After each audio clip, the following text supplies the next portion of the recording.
அஸ்ஸலாமு அலைக்கும் வரஹ்மத்துல்லாஹி வபரகாத்துஹு. அன்பிற்குரிய சகோதரர்களே, எல்லாம் வல்ல அல்லாஹ்வின் நல்லடியார்களே, இன்று நாம் பேசப்போகும் ஒரு விஷயம் மிகவும் கவலைக்குரிய ஒரு விஷயம். அது போதையில் பாதை மாறும் இளைய சமுதாயம் என்பதாகும். அன்பான சகோதரர்களே, ஒரு சமுதாயத்தின் மிகப்பெரிய சொத்து எது என்று கேட்டால் அது அந்த சமுதாயத்தின் இளைஞர்கள்தான் என்று சொல்லலாம். ஏனென்றால் இன்றைய இளைஞர்கள்தான் நாளைய பெற்றோர்கள், இன்றைய இளைஞர்கள்தான் நாளைய ஆசிரியர்கள், இன்றைய இளைஞர்கள்தான் நாளைய தலைவர்கள், இன்றைய இளைஞர்கள்தான் நாளைய சமூகத்தை உருவாக்கப் போகிறார்கள். அப்படிப்பட்ட இளைஞர்களில் ஒருவர் நல்ல பாதையில் சென்றால் அது அவருடைய வாழ்க்கைக்கு மட்டுமன்றி அவருடைய குடும்பத்தினருக்கும் அவருடைய சமூகத்திற்கும் ஒரு எதிர்கால தலைமுறைக்கும் வெற்றியாக இருக்கும். அதே நேரத்தில் ஒரு இளைஞன் போதை பழக்கத்திற்கு சிக்கிவிட்டால் அவனுடைய வாழ்க்கை மட்டும் பாதிக்கப்படுவதில்லை, அவனுடைய குடும்பம் பாதிக்கப்படுகிறது, அவனை பெற்ற தாயின் மனம் உடைகிறது, அவனுடைய தந்தையின் நிம்மதி போய்விடுகிறது, சகோதர சகோதரிகளின் வாழ்க்கையும் பாதிக்கப்படுகிறது. கொஞ்சம் கொஞ்சமாக ஒரு குடும்பத்தின் அமைதியை அங்கே அழிந்து போகிறது. சகோதரிகளே, இந்த போதை என்பது என்ன? போதை என்பது ஒரு பொருளை உட்கொள்வது மட்டும் அல்ல. போதை என்பது ஒரு பொருளை நாம் சாப்பிடுவதன் மூலமாக நமக்கு கிடைக்கக்கூடிய ஒரு சந்தோஷம் அல்ல. மனிதனுடைய அறிவை மழுங்கடித்து அவனுடைய சிந்தனையை பாதித்து தன்னுடைய கட்டுப்பாட்டை இழக்கச் செய்யக்கூடிய எந்த பொருளாக இருந்தாலும் அது மனிதனுக்கு மிகப்பெரிய ஆபத்தை தான் ஏற்படுத்துகிறது. ஆனால் இந்த பழக்கம் எப்படி ஆரம்பிக்கிறது தெரியுமா? அது பெரும்பாலும் ஒரு பெரிய விஷயமாக செய்யாது ஆரம்பிக்காது. அது ஒரு பெரிய விஷயமாகவே ஆரம்பிப்பதில்லை.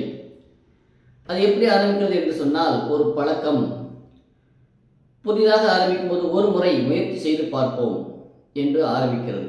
ஒரே ஒரு முறை அதை செய்வதனால் என்ன வாய்விடப் போகிறது என்று ஆரம்பிக்கிறது. நம்முடைய நண்பர்கள் எல்லாமே செய்கிறார்கள், நான் மட்டும் செய்யாமல் இருந்தால் அவர்கள் என்ன நினைப்பார்கள்? ஒரு முறை தான் செய்தால் ஒன்றுமே ஆகாது, செய்துதான் பார்ப்போமே.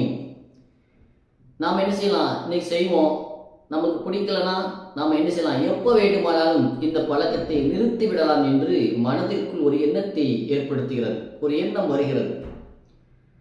அன்பான இளைஞர்களே, நாம் நினைக்கக்கூடிய அந்த ஒரு முறைதான் சில நேரங்களில் நம்மளுடைய வாழ்க்கையில் மிகப்பெரிய பிரச்சனையாகவே மாறிவிடுகிறது.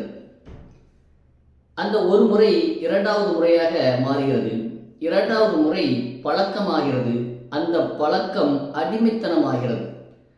இந்த அடிமைத்தனம் வந்த பிறகு மனுஷன் என்ன செய்ய முடியாது? அவன் விரும்பியபடி வாழ்க்கையை வாழ முடியாது, அவன் வாழ்வதில்லை. அந்த பழக்கத்தினுடைய கட்டுப்பாட்டில் என்ன செய்யறான்? அந்த மனிதன் வாழ ஆரம்பித்து விடுகிறான். அப்போது அவன் தன்னை தானே கேட்டு பார்க்க வேண்டிய ஒரு நிலை வருகிறது. எப்படி கேட்டு பார்க்க வேண்டிய நிலை? நான் இந்த பொருளை பயன்படுத்துகிறேனா, அல்லது இந்த பொருள் தான் என்னை பயன்படுத்தி கொண்டிருக்கிறதா என்கின்ற கேள்வியை கேட்கக்கூடிய நிலைமைக்கு அந்த மனிதன், அந்த இளைஞன் தள்ளப்பட்டு விடுகிறான். சகோதரர்களே, திருக்குரானில் போதை குறித்து மிக தெளிவான எச்சரிக்கையை அல்லாஹ் கூறுகிறான். அல்லாஹ் சொல்கிறான், ஈமான் கொண்டவர்களே, மதுபானமும் சூதாட்டமும் சிலை வழிபாடும் குறிகேக்கும் அம்புகளும் சைத்தானுடைய அருவருப்பான செயல்களாகும். எனவே அவற்றை தவிர்த்துக் கொள்ளுங்கள், நீங்கள் வெற்றி பெறலாம் என்று அல்லாஹ் தன்னுடைய திருமறையில் சொல்லி காட்டுகிறான். கண்ணியத்திற்குரியவர்களே, நாம் இங்கு ஒரு விஷயத்தை சிந்திக்க வேண்டியிருக்கிறது. அல்லாஹ் இந்த வசனத்துல ஒரு முக்கியமான வார்த்தையை பயன்படுத்துகிறான். அது என்ன வார்த்தை தெரியுமா? தவிர்த்துக் கொள்ளுங்கள் என்கின்ற வார்த்தையை பயன்படுத்துகிறான். அதாவது அதனுடைய அருகில் செல்லாதீர்கள், போதை தரக்கூடிய எந்த ஒரு வஸ்துக்களின் அருகில் என்ன செய்யாதீர்கள்? நீங்கள் செய்யாதீர்கள், அதை முயற்சி செய்து கூட என்ன செய்யாதீர்கள்? பார்க்காதீர்கள். எனக்கு கட்டுப்பாடு இருக்கிறது, நான் எப்போது வேண்டுமானால் அதை விட்டு வெளியே வந்து விடுவேன் என்று நீங்கள் நினைக்காதீர்கள்.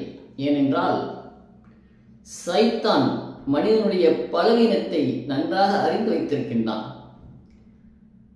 அல்லாஹ் அதுக்கு அடுத்த வசனத்தில் அல்லாஹ் சொல்லி காட்டுகிறான், இன்னும் தெளிவாக சொல்கிறான், சைத்தான் மதுபானத்தின் மூலமாகவும் சூதாட்டத்தின் மூலமாகவும் உங்களுக்கிடையே பகைமையையும் வெறுப்பையும் ஏற்படுத்த விரும்புகிறான்.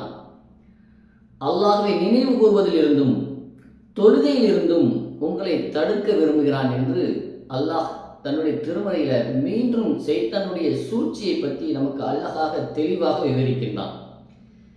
கண்ணியத்திற்குரியவர்களே, இதுதான் போதையினுடைய உண்மையான ஆபத்து. இந்த போதை என்பது நம்முடைய உடலை மட்டும் அழிப்பதில்லை, அது மனிதனுடைய சிந்தனையை பாதிக்கிறது, அது குடும்ப உறவுகளை பாதிக்கிறது, அது ஒரு நல்ல நட்பை அளிக்கிறது, அது பணத்தை அளிக்கிறது, கல்வியை பாதிக்கிறது, தொழிலை பாதிக்கிறது. இதையெல்லாம் விட அது அல்லாஹ்வுக்கும் அடியானுக்கு இருக்கக்கூடிய இடையில் இருக்கக்கூடிய ஒரு தொடர்பை செய்வது பலவீனப்படுத்துகிறது. ஒரு மனிதன் போதையில் மூழ்கிவிட்டான் என்று சொன்னால் தொழுகை அவனுக்கு என்ன செய்கிறது? பாரமாகி விடுகிறது. தொழுகை குறைகிறது, குர்ஆன் வாசிப்பது குறைகிறது, அல்லாஹ்வை நினைவு கூறுவது குறைகிறது, பாவத்தை பற்றிய பயம் குறைகிறது. பிறகு ஒரு தவறு, அதன் பின்னால் இன்னொரு தவறு, இப்படியே வாழ்க்கை தவறான பாதையில் செல்ல ஆரம்பிக்கிறது. அன்பான இளைஞர்களே, நாம இங்கே ஒரு விஷயத்தை மிக தெளிவாக புரிந்து கொள்ள வேண்டும். என்ன விஷயம் தெரியுமா?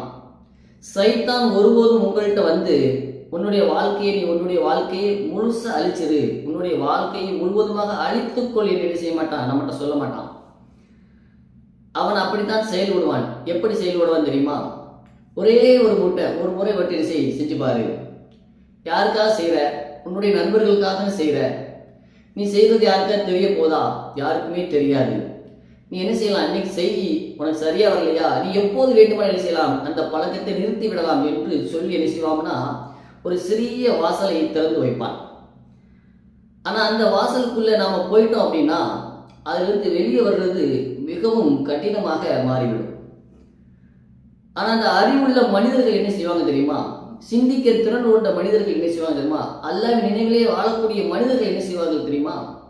அந்த குழியில விழுந்ததுக்கு பிறகு வெளியில வருவதற்கு முயற்சி செய்யவே மாட்டான். ஏன் முயற்சி செய்யணும்? குழியில் விழுந்தா தானே முயற்சி செய்யணும். அதனால அவங்க என்ன பண்ணுவாங்க அப்படின்னா அந்த குழியின் அருகிலேயே என்ன செய்ய மாட்டார்கள்? செல்ல மாட்டார்கள்.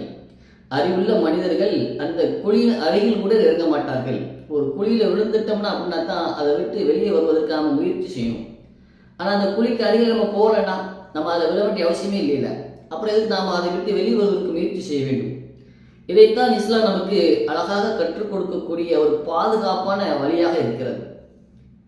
அல்லாஹ்வின் தூதர் நபிகள் நாயகம் ஸல்லல்லாஹு அலைஹி வஸல்லம் அவர்கள் கூறினார்கள், ஒவ்வொரு போதைப் பொருளுமே கமராகும், ஒவ்வொரு போதைப் பொருளும் ஹராம் என்று கூறினார்கள். அதனால இந்த போதைப் பொருளுடைய பெயரை மாற்றினாலும் அது ஒவ்வொரு காலகட்டங்களிலும் ஒவ்வொரு பெயர்களில் மாறி மாறி என்ன செய்து வந்து கொண்டேதான் இருக்கிறது. அதனுடைய பெயர்களை எப்படி வேண்டுமானாலும் மாற்றினாலும் அதனுடைய உண்மை என்ன செய்யாது? மாறாது. போதை எப்பொழுதுமே போதைதான். இது மது கிடையாது, இது வேற ஒரு பொருள், இது மாத்திரை, இது எப்படி பல்வேறு பெயர்களில் இருக்கிறது என்று பெயரை மாற்றுவதால் ஒரு மனிதனுடைய அறிவை மழுங்கடிக்கக்கூடிய அதனுடைய ஆபத்து என்ன செய்யாது? ஒரு காலத்திலும் மாறிவிடாது. அன்பான சகோதரர்களே, இந்த போதை பழக்கத்திற்கு செல்வதற்கு இன்னொரு பெரிய காரணம் என்ன தெரியுமா? நம்மளுக்கு ஏற்படுகின்ற தவறான நட்பு தான். நபி ஸல்லல்லாஹு அலைஹி வஸல்லம் அவர்கள் கூறினார்கள், மனிதன் தனது நெருங்கிய நண்பனின் மார்க்கத்தில் இருப்பான். மனிதன் தனது நெருங்கிய நண்பனின் மார்க்கத்தில் இருப்பான். எனவே உங்களில் ஒருவர் யாரை நண்பராக எடுத்துக்கொள்கிறார் என்பதை கவனிக்கட்டும் என்று அல்லாஹ்வின் தூதர் அழகாக சொல்லியிருக்கிறார்கள். கண்ணியத்திற்குரியவர்களே, இந்த ஹதீஸை இளைஞர்கள் மட்டுமல்ல பெற்றோர்களுமே சிந்திக்க வேண்டும். ஏன் தெரியுமா? எப்படி சிந்திக்க வேண்டும்? ஏன் இந்த ஹதீஸை நம்மளை இப்படி சிந்திக்க சொல்கிறது? உங்கள் மகன் யாருடன் பழகிறான்? அவனுடைய நண்பர்கள் யார்? அவர்கள் அவனை தொழுகைக்கு அழைக்கிறார்களா அல்லது போதைக்கு அழைக்கிறார்களா? அவர்கள் நல்ல விஷயங்களை பேசுகிறார்களா அல்லது தவறான விஷயங்களை பேசுகிறார்களா? ஒரு நண்பன் தன்னுடைய மகனை வாப்பா பள்ளியாசல்ல தொழுவிட்டு வரலாம் அப்படின்னு சொன்னாம்னா அவன் நல்ல நண்பன். ஆனா ஒரு நண்பன் வா ஒரே ஒரு முறை மட்டும் என்ன செய்யலாம், இந்த மதுவை குடித்து விடலாம், அது என்னதான் செய்து என்று பார்த்து விடுவோமே என்று முயற்சி செய்து பார்ப்போம் என்று உன் மகனை அவன் அழைத்தால் அவன் நல்ல நண்பனே இல்லை. அவன் உன் வாழ்க்கைக்கு ஆபத்தானவன். அன்பான இளைஞர்களே, நல்ல நண்பர்களை தேர்ந்தெடுப்பதில் மிகவும் கவனமாக இருங்கள். ஏனென்றால் ஒரு நல்ல நண்பன் உங்களை உயர்த்துவான். ஒரு கெட்ட நண்பன் என்ன செய்வான் தெரியுமா? உங்களை நீங்கள் நினைத்து பார்க்காத இடத்திற்கு உங்களை தள்ளிவிடுவான், உங்களை அழைத்து செல்வான். அந்த இடம் பெரும் பாதாள குழியாக கூட இருக்கலாம். இப்போது நான் பெற்றோர்களிடம் ஒரு விஷயத்தை சொல்ல விரும்புகிறேன். என்ன தெரியுமா? ஒரு தாய் தன்னுடைய மகனை பற்றி எத்தனை கனவுகள் காண்கிறாள், எத்தனை கனவுகள் காண்கிறாள். என் மகன் நல்லவனாக வேண்டும், நல்ல கல்வி கற்க வேண்டும், நல்ல வேலை செய்ய வேண்டும், நல்ல குடும்பத்தை அமைக்க வேண்டும், அல்லாஹ்வை அஞ்சி வாழ வேண்டும் என்று எத்தனை எத்தனை ஆசைகள் அந்த தாய்க்கு. ஆனால் அந்த மகன் போதையில் சிக்கிவிட்டால் அந்த தாயினுடைய நிலைமையை சற்று சிந்தித்து பாருங்கள் சகோதரர்களே, இளைஞர்களே. மகன் எங்கே செல்கிறான் என்று தாய்க்கு தெரியவில்லை. மகன் யாருடன் இருக்கிறான் என்று தெரியவில்லை. அவன் எப்போது வீட்டுக்கு வருவான் என்று தெரியவில்லை. வீட்டில் பணம் காணாமல் போகிறது. வீட்டில் சண்டை, தாயின் கண்ணீர், தந்தையின் கவலை, சகோதரர்களின் வேதனை. இளைஞர்களே, ஒரு இளைஞரிடம் நான் கேட்கிறேன், உங்களுக்காக இரவு பகலாக உழைக்கும் உங்கள் தந்தையை நினைத்து பாருங்கள். உங்களுக்காக அனுதினம் துவா செய்யும் உங்கள் தாயை நினைத்து பாருங்கள். அவர்கள் உங்களிடம் எதிர்பார்ப்பது என்ன?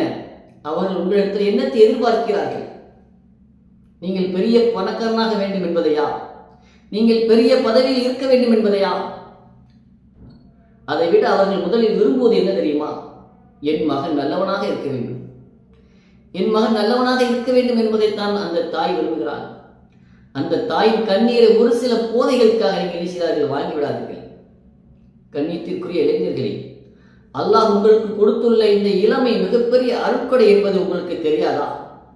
இந்த இளமை என்பது இன்று உடலில் வலிமை இருக்கிறது, கற்றுக்கொள்ளக்கூடிய ஆற்றல் இருக்கிறது, சிந்திக்கும் திறன் இருக்கிறது, சாதிக்கும் சக்தி உங்களுக்கு இருக்கிறது. இது எல்லாம் அந்த இளமையில் தான் இருக்கிறது. இந்த இளமையை நீங்கள் எதற்காக பயன்படுத்தப் போகிறீர்கள்? போதைக்காகவா? அல்லாஹ்வின் வணக்கத்திற்காகவா? இல்லை தவறான கூட்டங்களுக்காகவா? அல்லது நல்லவர்களுடன் சேர்ந்து நல்ல வாழ்க்கையை உருவாக்குவதற்காகவா? நபிகள் நாயகம் ஸல்லல்லாஹு அலைஹி வஸல்லம் அவர்கள் மறுமை நாள்ல அல்லாஹ்வின் சிறப்பு அருளை பெற்றோர்களை பற்றி கூறக்கூடும் போது, அல்லாஹ்வுடைய சிறப்பு பெற்ற அருளை பெறக்கூடிய மக்கள்ல அல்லாஹ்வின் தூதர் ஸல்லல்லாஹு அலைஹி வஸல்லம் சொல்லிக்கொண்டே வருகிறார்கள். அதுல சொல்றாங்க, தனது இளமையை அல்லாஹ்வின் வணக்கத்தில் கழித்த இளைஞன் என்பவரை என்ன செய்றாங்க? அல்லாஹ்வுடைய தூதர் அந்த பட்டியலில் சேர்த்தே கூறுகிறார்கள். எனவே இளைஞர்களே, உங்கள் இளமை வீணாகி விடக்கூடாது. உங்கள் கையில் ஒரு பெரிய சக்தி இருக்கிறது. அந்த சக்தியை அறிவுக்கு பயன்படுத்தாதீர்கள். உங்களை உருவாக்கிக் கொள்ளுங்கள், தொழுகையை பாதுகாத்துக் கொள்ளுங்கள், குர்ஆனை படியுங்கள், நல்ல நண்பர்களை தேர்ந்தெடுங்கள், உங்கள் பெற்றோருடன் நேரம் செலவிடுங்கள், உங்களுடைய எதிர்காலத்தை பற்றி சிந்தியுங்கள். அன்பான சகோதரர்களே, நாம் இப்போது இந்த விஷயத்துல இன்னொரு முக்கியமான விஷயத்தையும் சொல்ல வேண்டும். ஏற்கனவே ஒரு இளைஞன் இந்த போதை பழக்கத்தில் சிக்கிவிட்டான் என்று சொன்னால் அவனை நாம் என்ன செய்யக்கூடாது? ஒரு பொழுதும் கேலி செய்யவே கூடாது. அவனை நிரந்தரமாக குற்றவாளி என்று முத்திரை ஊட்டக்கூடாது. உன்னுடைய கதை முடிந்து விட்டது, நீ கெட்டு போய்விட்டாய், இதோடு நீ முடிந்து விட்டாய் என்று என்ன செய்யக்கூடாது? அவனிடத்தில் சொல்லவே கூடாது.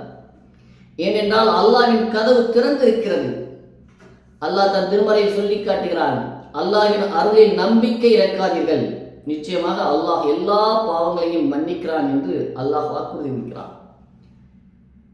எனவே தவறில் விழுந்துவிட்ட இளைஞர்களே, போதையில் மூழ்கிவிட்ட இளைஞர்களே, திரும்பி வாருங்கள். அல்லாஹ்விடத்தில் தௌபா செய்யுங்கள். தீய நண்பர்களை விட்டு விலகுங்கள். நம்பகமான பெற்றோர், குடும்பத்தினர் அல்லது நல்ல பெரியோர்களிடத்தில் உதவி கேளுங்க. தேவைப்பட்டால் தகுதியான மருத்துவம் மற்றும் மறுவாழ் உதவியை பெறுங்க. தொழுகையை மீண்டும் நிலைநிறுத்துங்கள். குர்ஆனோடு தொடர்பை ஏற்படுத்துங்கள். நண்பர்களுடன் பழகுங்கள். அந்த நண்பர்கள் நல்லவர்களாக இருக்க வேண்டும். நல்லவர்களோடு பழகுங்கள். நீங்கள் விழுந்து விட்டீர்கள் என்றால் அங்கேயே கிடக்க வேண்டிய அவசியம் இல்லை. எழுந்து நிற்கலாம், மீண்டும் தொடங்கலாம், அல்லாஹ்விடத்தில் திரும்பலாம். அன்பான பெற்றோர்களை, உங்களுக்காக ஒன்றே ஒன்று சொல்லிக்கிறேன்.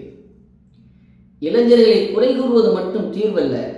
அவர்களிடம் பேசுங்கள், அவருடைய பேச்சை கேளுங்கள், அவருடைய பிரச்சனைகளை புரிந்து கொள்வதற்கு முயற்சி செய்யுங்கள். அவர்கள் யாருடன் பழகிறார்கள் என்பதை அறிந்து கொள்ளுங்கள். அவர்களுக்கு அன்பையும் நேரத்தையும் கொடுங்கள். உங்களுடைய குழந்தைகளுக்கு பணத்தை மட்டும் கொடுக்காதீர்கள், உங்கள் நேரத்தையும் கொடுங்கள். அறிவுரை மட்டும் சொல்லாதீர்கள், அவர்களுடைய பேச்சையும் கேளுங்கள். பயமுறுத்துவதோடு மட்டும் நிறுத்தாதீர்கள். அல்லாஹ்வின் அன்பையும் அல்லாஹ்வின் மீது அன்பையும் ஏற்படுத்துங்கள். வீட்டில் தொழுகை இருக்கட்டும், குர்ஆன் இருக்கட்டும், நல்ல பேச்சு இருக்கட்டும், அன்பான சூழலும் இருக்கட்டும். அப்போதுதான் நமது வீடு இளைஞர்களுக்கு பாதுகாப்பான இடமாக இருக்கும். அன்பான சகோதரிகளை, இறுதியாக நாம் நம்மையே சில கேள்வி கேட்டுக்கொள்வோம். நமது இளைஞர்களின் கையில் என்ன இருக்க வேண்டும்? போதையா அல்லது குர்ஆனா? அவர்களின் கால்கள் எங்கே செல்ல வேண்டும்? போதையின் இடத்திற்கா அல்லது பள்ளிவாசலுக்கா? அவர்களின் நேரம் எங்கே செலவாக வேண்டும்? தவறான கூட்டங்களிலா அல்லது நல்ல செயல்களிலா? அவர்களின் இளமை எதற்காக இருக்க வேண்டும்? போதைக்காகவா அல்லாஹ்வின் திருப்திக்காகவா என்பதை நாம் ஒரு தினமும் அனைத்தினமும் நம்மை நாமே கேள்வி கேட்டுக்கொண்டே இருக்க வேண்டும். கண்ணியத்திற்குரிய சகோதரர்களே, நாம் ஒரு இளைஞனை இழந்து விட்டால் ஒரு மனிதனை மட்டும் இழக்கவில்லை, ஒரு குடும்பத்தை இழக்கிறோம், ஒரு தலைமுறையே இழக்கிறோம். ஆனால் நாம் ஒரு இளைஞனை காப்பாற்றினால் ஒரு குடும்பத்தை காப்பாற்றலாம், ஒரு குடும்பத்தை காப்பாற்றினால் ஒரு தலைமுறையை காப்பாற்றலாம், ஒரு தலைமுறையை காப்பாற்றினால் ஒரு சமூகத்தை காப்பாற்றலாம். எனவே இன்று நாம் ஒரு உறுதிமொழியை எடுத்துக் கொள்வோம். இனி போதையை தொடவே மாட்டோம். போதைக்கு அழைக்கும் நட்பை தவிர்ப்போம். நல்ல நண்பர்களை தேர்ந்தெடுப்போம். தொழுகையை பாதுகாப்போம். குர்ஆனுடன் தொடர்பை ஏற்படுத்துவோம்.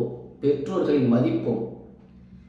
நாம் நம்முடைய இளமையை அல்லாஹ்வின் திருப்திக்காக பயன்படுத்துவோம். யா அல்லாஹ், எங்கள் இளைஞர்களை பாதுகாப்பாயாக. போதைப் பொருட்கள் மற்றும் அனைத்து தீய பழக்கங்களிலிருந்தும் அவர்களை பாதுகாப்பாயாக. நல்ல நண்பர்களை அவர்களுக்கு ஏற்படுத்துவாயாக. குர்ஆன், தொழுகை, ஈமான் மற்றும் நல்ல செயலின் மீது அவர்களுக்கு உள்ளங்களை நிலைநிறுத்துவாயாக. ஏற்கனவே இந்த பழக்கத்தில் சிக்கியுள்ளவர்களுக்கு அதிலிருந்து வெளியேறக்கூடிய வலிமை வழங்குவாயாக. யா அல்லாஹ், அவர்களுக்கு தௌபா செய்யும் வாய்ப்பை வழங்குவாயாக. எங்கள் பெற்றோர்களையும் குடும்பங்களையும் இளைஞர்களையும் எதிர்கால தலைமுறையையும் பாதுகாப்பாயாக. யா அல்லாஹ், ஆமீன் யா ரப்பல் ஆலமீன். கண்ணியத்திற்குரிய சகோதரர்களே, ஒரே ஒரு விஷயத்தை மட்டும் நம்முடைய மனதில் பதிய வைத்துக் கொள்ளுங்கள். இந்த போதை என்பது சில நிமிடங்களை மாற்றலாம், ஆனால் அதனுடைய விளைவுகள் ஒரு வாழ்க்கையை மாற்றிவிடலாம். எனவே இளமையை போதைக்கு கொடுக்காதீர்கள், அல்லாஹ்வுடைய பாதைக்கு கொடுங்கள். அல்லாஹ் நம் அனைவரையும் பாதுகாப்பான நேரான பாதையில் நிலைத்திருக்க செய்வானாக. வஆஹிரு தஅவானா அல்ஹம்துலில்லாஹி ரப்பில் ஆலமீன். அஸ்ஸலாமு அலைக்கும்.